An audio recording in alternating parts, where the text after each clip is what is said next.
Lundi 29 octobre, bonjour à toutes et à tous et bienvenue sur votre chaîne d'information régionale. Vous êtes bien avec nous sur Grand Littoral TV.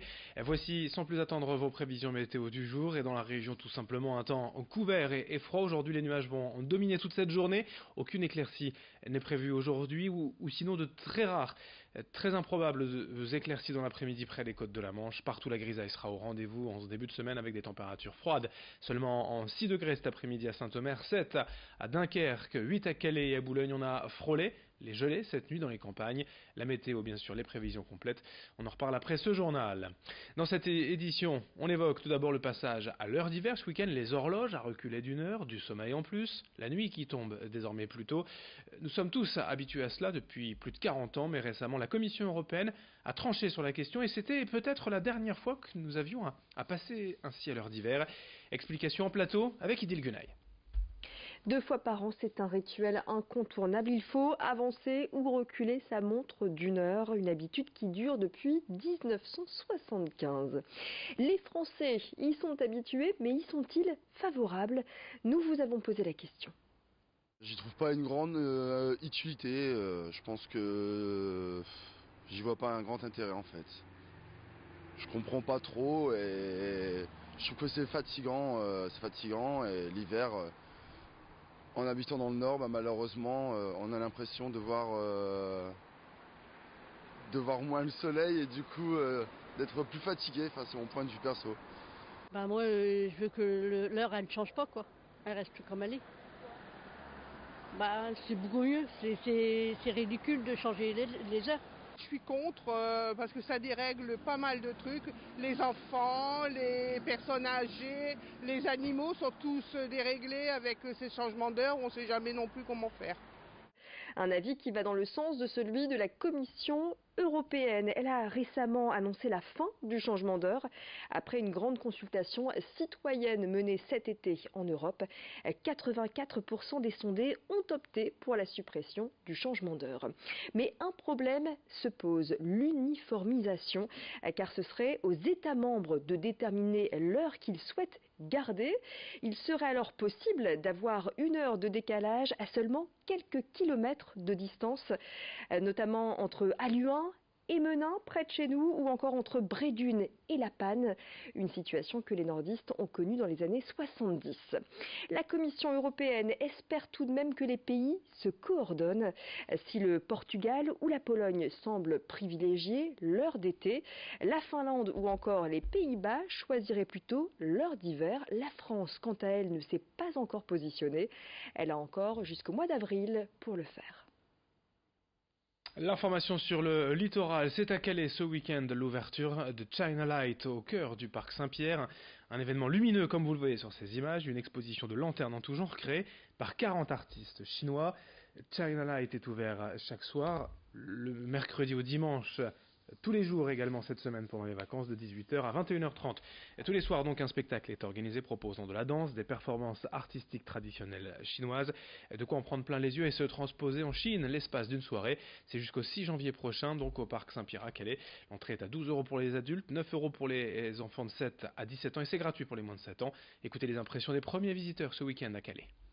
C'est plutôt sympa. La première impression quand on est rentré, c'est que on est un peu émerveillés. Les enfants là, qui sont avec nous se plaisent énormément, ils courent partout. C'est vraiment cool. J'aime bien les éléphants et puis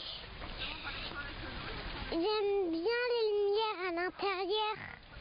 Disons, c'est l'histoire de ces lumières qui seront peut-être qu'on verra ça qu'une fois dans la région. Parce qu'on voit des lumières et il y a plein d'animaux sauvages mais qui n'existent pas, donc c'est beau. Tout simplement.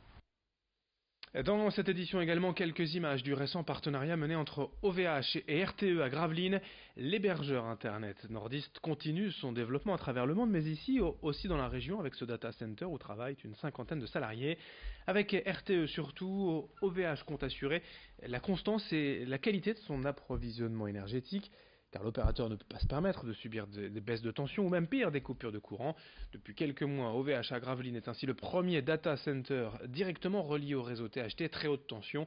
Ici sont installés près de 85 000 serveurs hébergeant les données de dizaines de milliers de sites web. Explication au micro de Morgan Raylan. On a pris à cœur, au travers de contacts que nous avons pu avoir avec OVH, de bien comprendre leur process pour pouvoir leur apporter la réponse technique qui était la plus adaptée.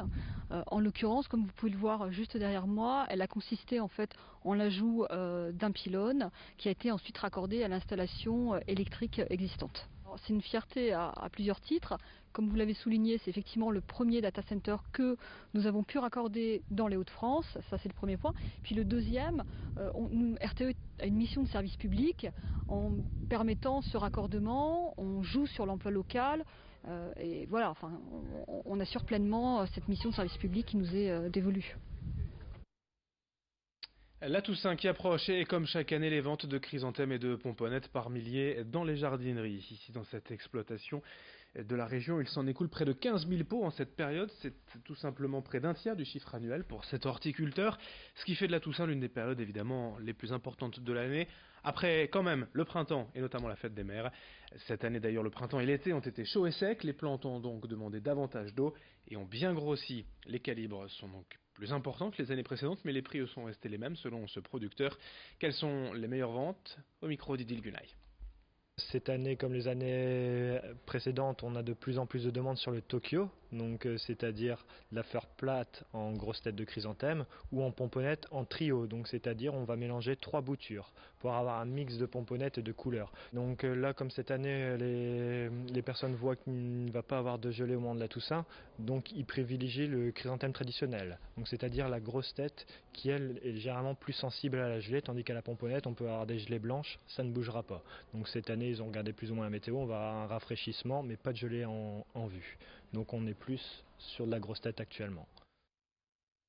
Et dans ce journal également du sport, pour terminer avec d'abord de la moto, à Lone Plage, c'était la Ronde des Sables ce week-end.